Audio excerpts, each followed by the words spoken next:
So last time we are continuing, and we talked about how to use our body. Actually, two structures. One is the core, and the other is associated with the skull, and then sort of the appendix around the core. So we can do the two different motions. One is just relax the core from the outside, then we can do this motion without rotating the skull.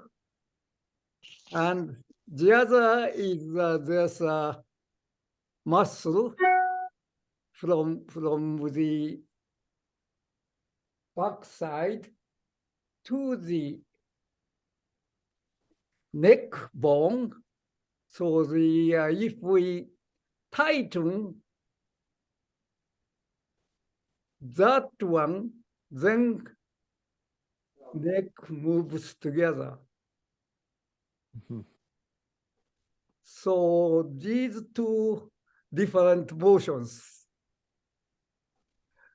And when we do initiate the Kendo movement, we separate the core from other part so that this part will, from here, we come out and then go. In other words, previously we said the ring of five books, otogai ni make us move better. That was the last week, right? Did you practice that movement outside with the Shinai? I did practice the otogai ni at Kendo practice. Okay, then how did you feel? It was good. So Mhm. more or less this goes smoothly. Mhm. Okay. Then what we want to do is essentially, our body is built, composed of many elements, and we can do the very similar movement. In other words, when we move certain part, that's not the only part it really moves. The other part simultaneously moves. So we can enhance, or for certain person, we can rather use that part to lead the same movement, then we can do better. So one of the part is, let's see, I don't remember whether Nate song was already in or not. If we rotate arm, then that stretches the muscle. Mm. Were you there? At that time, we talked about hikagami, back of the knee, how to stretch the back of the knee. No, I wasn't. Okay, then perhaps, well, okay, perhaps we need to get in. If we let's say our muscle from here to here has the certain length, but if we keep this part and then rotate this end, then muscle rotate with the arm rotation. Actually, there's a way muscle rotate. That's how they are arm rotate. But this one moves that way. Therefore, length of the muscle changes, right? Right. And you may think this is very thin. Therefore, that movement is not so much. But if you wrap a tape from here and then stretch and compare, the circumference is almost the same as the arm length. So when we rotate 180 or no 380 degrees, then this way it goes same length. Therefore, muscle is changes a lot. That is one of the subject I already published in the Kendo journal. Yeah. I sent you a copy, although it's Japanese, but I sent you a copy of this one, right? The Japanese Kendo Nippon article. I think so. I have to check the email again. So there I'm explaining that this one. The arm. So the originally, if it's a straight, it's a green. But when the arm, the other side of the arm rotates, then it becomes red. So it stretches quite a bit. Okay. Right?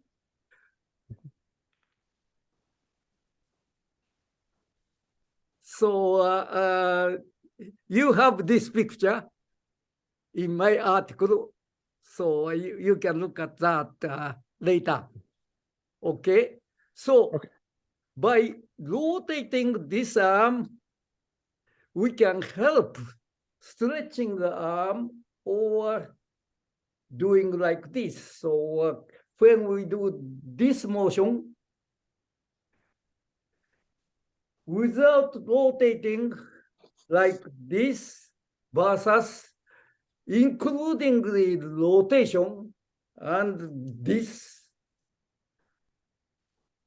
makes the stress of the muscle quite different. And that stress is not generated by the muscle itself. So once we turn it back, rotate it back, then immediately goes back to the original motion. And so we can do the same thing for legs. So just straight, you may just have come here, but if we include the rotation of the thigh, then we can stretch further. So I didn't tell you explicitly, but when you practice this one, you are using it. I see. Okay. And so the loosening the back leg is like this. Does include the rotation of your thigh if you are relaxed. Okay? And today we try to use the same thing for arm.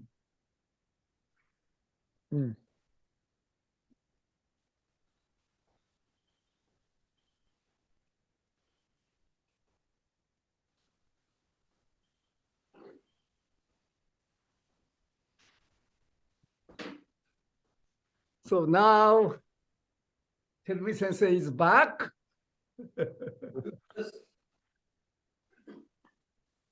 So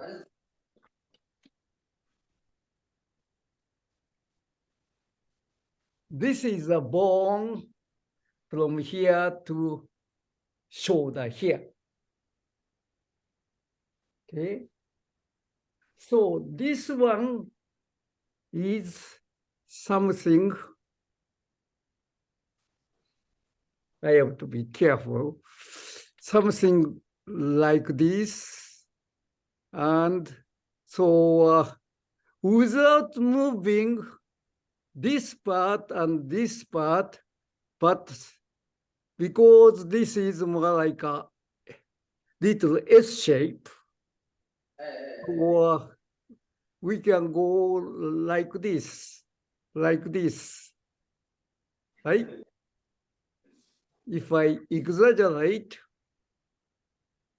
then it comes closer to the neck and it goes closer to the neck, away from the neck by rotating it.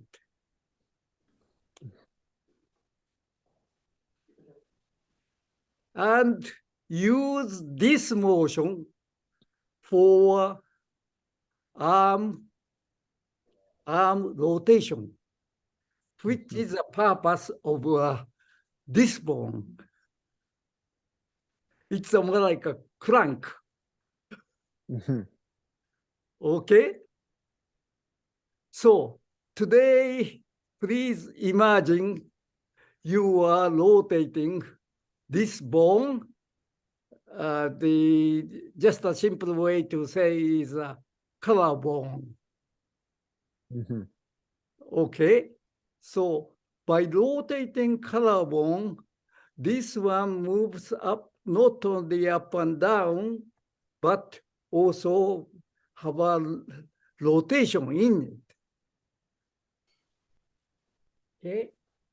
So today we are going to use that motion. So when you do this,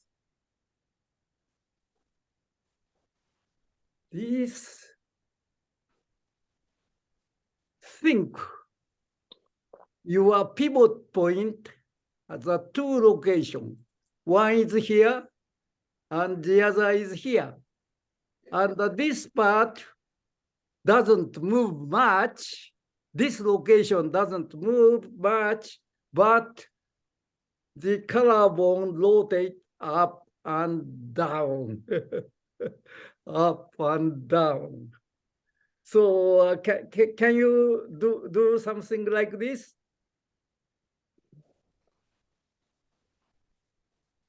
So it's here and here, and then rotate.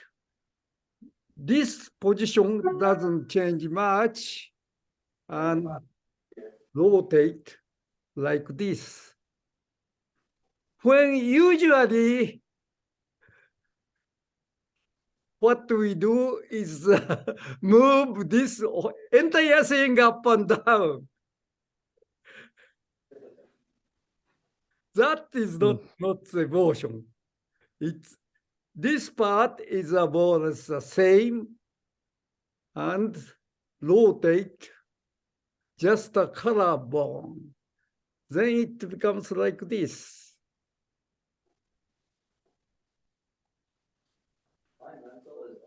And if you let our arm stretch, then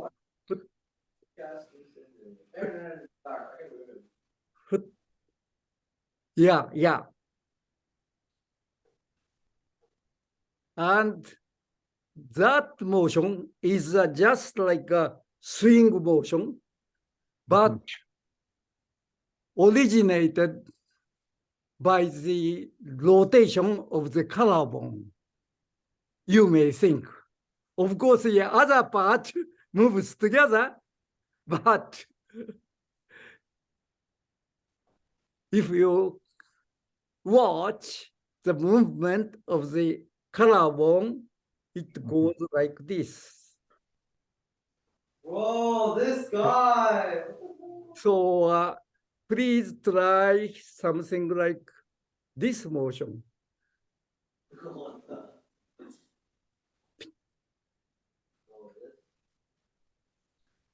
Yeah. So Hiromi-san, not like this. This part doesn't move. So its rotation is quick. So goes pit, goes pit.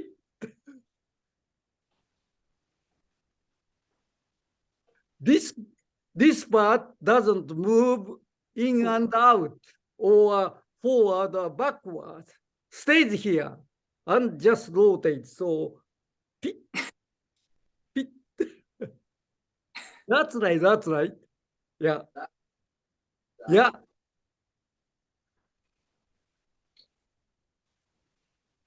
So I want you to feel